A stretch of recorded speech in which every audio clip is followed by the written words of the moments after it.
1,00,000 మంది శివభక్తులతో కలిసి మహారుద్రాక్ష పూజలో పాల్గొనండి. వెంటనే కాల్ చేసి మీ పేరును నమోదు చేసుకోండి. గురువుగారు గుమ్మడికాయలు కొడుతూ ఉంటారు. కొన్ని పూజలు శుభకార్యాలు జరిగినప్పుడు, ఇంటి గృహప్రవేశం అయినప్పుడు, ఏదైనా ప్రారంభించినప్పుడు, అలాగే కొబ్బరికాయలు కూడా మనం రెడ్ క్లాత్ లో కట్టి పెడుతూ ఉంటాము. ఇలా రకరకాల పద్ధతులు కొన్ని ఫాలో అవుతుంటాయి. ఏంటి గురుగారు, కొంతమందికి ఇంకా అవేర్నెస్ లేదనే చెప్పుకోవచ్చు. ఏంటి గుమ్మడికాయ, కొబ్బరికాయ పటిక కూడా పెడుతూ ఉంటారు. ఏంటి వీటన్నిటి వల్ల నెగిటివ్ ఎనర్జీ ఇంట్లోకి రాదనా, లేకపోతే అక్కడితో ఆ చెడు ఆగిపోతుంది, అంతా మంచి జరగాలనా, ఏంటి ఏం శాస్త్రం కారణాలు ఏంటి అంటారు? గుమ్మడికాయలో చెరక అనేటటువంటి దేవత ఉంటుంది. చెరక అనేటటువంటి దేవత అంటే వాస్తుకి సంబంధించినటువంటి దేవతల్లో చెరక అనేటటువంటి దేవత. అంటే ఇంటికే ఎందుకు గుమ్మడికాయ కడతాం అనేటటువంటిది మనకు బాగా వచ్చేటటువంటి ఆలోచన పిల్లల్లో కూడా ఈ మధ్య బాగా పిల్లలు అడుగుతుంటారు ఎందుకు కొట్టారు అంటే కొన్నిసార్లు ఆన్సర్ చెప్పలేము. దానికి మంచి గుమ్మడికాయ, బూడిద గుమ్మడికాయ అని గుమ్మడికాయల్లో 2 రకాలు ఉంటాయి. అంటే ఎర్ర గుమ్మడికాయ ఒకటి, పచ్చ గుమ్మడికాయ ఒకటి. షేప్స్ అని తెలుసు, పొడవుగా ఉంటుంది, అడ్డంగా ఈ వీటిలో చెరక అనేటటువంటి దేవత ఉంటుంది గుమ్మడికాయ. ఆ దేవత ఇంటిలో ఉండేటటువంటి ప్రాణశక్తిని, అంటే ప్రతి ఇంటికి కూడా ఒక శక్తి ఉంటుంది, ఆ శక్తిని బయటకు వెళ్లకుండా ఆపుతుంది. అలాగే బయట ఉన్నటువంటి రాక్షస శక్తిని, దుష్ట శక్తులు లాంటి దాన్ని, నరఘోషలు ఇటువంటి ఏదైనా ప్రయోగాలు లాంటివి చేసిన వాటిని లోపలికి రాకుండా ఆ కారణంగా పచ్చ గుమ్మడికాయ అంటే బూడిద ఉన్నటువంటి బూడిద గుమ్మడికాయ ఇంటికి కట్టడం జరుగుతుంది. అలాగే మంచి గుమ్మడికాయ నరఘోషని నివారణ చేస్తుంది. ఇప్పుడు మనం ఒక ఇల్లు కట్టుకున్నాం, ఆ ఇల్లు కట్టుకున్నప్పుడు గృహప్రవేశం అయ్యే సమయంలో ఎర్ర గుమ్మడికాయ అంటే కూర గుమ్మడికాయ, దాని మీద కర్పూరం పెట్టి దాన్ని దిష్టి తీసి లోపలికి వెళ్లే ముందు కొట్టేసి లోపలికి వెళ్ళి ఆ గుమ్మడికాయ ఏమో నరఘోష నివారణ చేస్తుంది. అప్పటిదాకా వీడి ఇల్లు కట్టుకుంటున్నాడు, వీడు ఆనందంగా ఉన్నాడు, వీడు సంపాదిస్తున్నాడు అనేటువంటి ఆ నరఘోష అనేది పోతుంది అనమాట. ఇంటికున్న దోషం ఘోష పోతుంది. తర్వాత ఈ గుమ్మడికాయ కట్టుకుంటారు. ఈ మధ్య కాలంలో ఈ గుమ్మడికాయలు అంత నాణ్యంగా ఎందుకు నాణ్యంగా ఉండట్లేదు అంటే, అసలు గుమ్మడికాయ పూర్తిగా ముదిరిపోయినటువంటి గుమ్మడికాయ కట్టుకోవాలి. బాగా ముదిరిపోవాలన్నమాట గుమ్మడికాయ.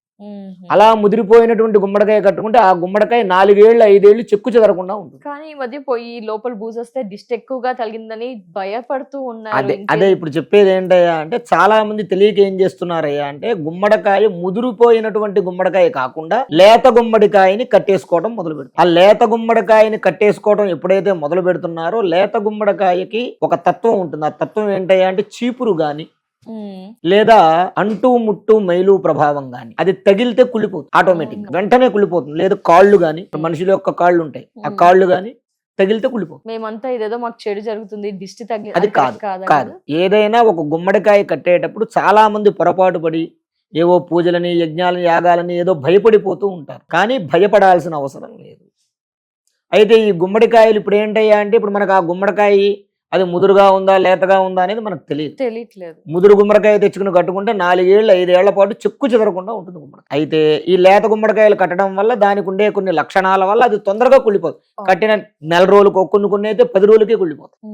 ఈ కుళ్ళిపోవడం వల్ల ఏమవుతుంది, వీళ్ళకి ఏదో చెడు జరుగుతుందేమో అనేటటువంటి అపోహల్లో ఉంటారు. ఆ కారణంగా ఏం చేస్తున్నారయ్యా అంటే, పటిక అంటే ఇప్పుడు అపార్ట్మెంట్స్ లోను వాటిలోనూ ఉన్న వాళ్ళు ఉంటారు, గుమ్మడికాయలు కట్టుకోవడం అవకాశం లేని వాళ్ళు ఉంటారు. అలాంటి వాళ్ళు ఏం చేయాలంటే, ఈ పటిక కూడా నెగిటివ్ ఎనర్జీ అనేటటువంటి దాన్ని ఇంట్లోకి రానివ్వకుండా చేస్తారు. పటిక కూడా అతి శక్తివంతమైనటువంటి ఆల్టర్నేట్. ఈ పటిక ఏం చేస్తారంటే, అమ్మవారి దగ్గర పెట్టి పూజ చేసి ఎరుపు రంగు గుడ్డలో కట్టి దానికి ఒక గంధం కుంకుమ బొట్టు పెట్టి అంత చిటికడు పసుపు కుంకుమ వేసి తెల్లవాలు ఇస్తారు. వేసి ఆ పటికను గుమ్మానికి కట్టుకుంటే ఈ బూడిద గుమ్మడికాయ ఎటువంటి ఫలితం ఇస్తుందో ఆ పటిక కూడా అదే ఫలితం ఇస్తుంది. సో ఆల్టర్నేట్ గా బూజు పట్టి పాడైపోతూ ఉంటే మనం బాధపడాల్సిన అవసరం లేకుండా, భయపడాల్సిన అవసరం లేకుండా చేసేటటువంటి ప్రక్రియ, రెండో ప్రక్రియ ఆల్టర్నేట్.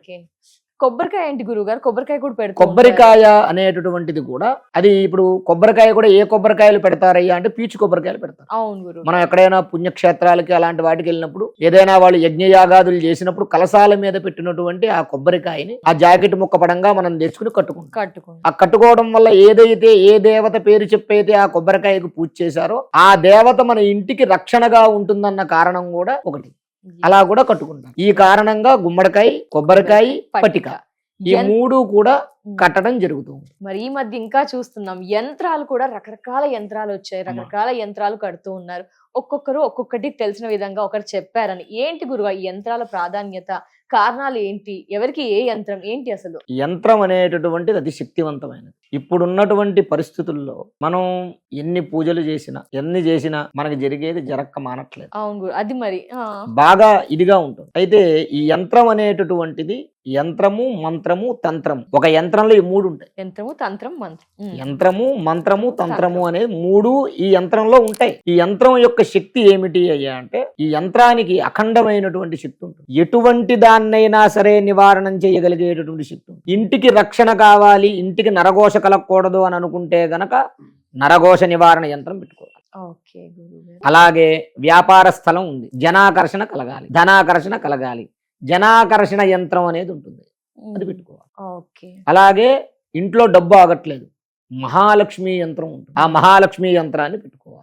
అలాగే ఆరోగ్యం బాగోలేదు, సూర్యుడి యంత్రం పెట్టుకోవాలి. ఓకే. ఇంట్లో పెట్టుకుని వాటికి పూజ చేయాలి. ఏదో మనం పెట్టుకున్నామంటే పెట్టుకున్నాం అనేది కాదు. అసలు ఈ యంత్రం ఏంటి, దీని ఫలితం ఏంటి? అందులో గురువు గారు ఏంటంటే తీర్థయాత్రకు వెళ్ళినప్పుడు తెచ్చేసుకుంటున్నారు, ఎవరో ఇచ్చారు కదా అని తెచ్చేసి, ఏంటి తెచ్చుకునే విధానంలో కానీ పవర్ ఎలా ఉంటుంది?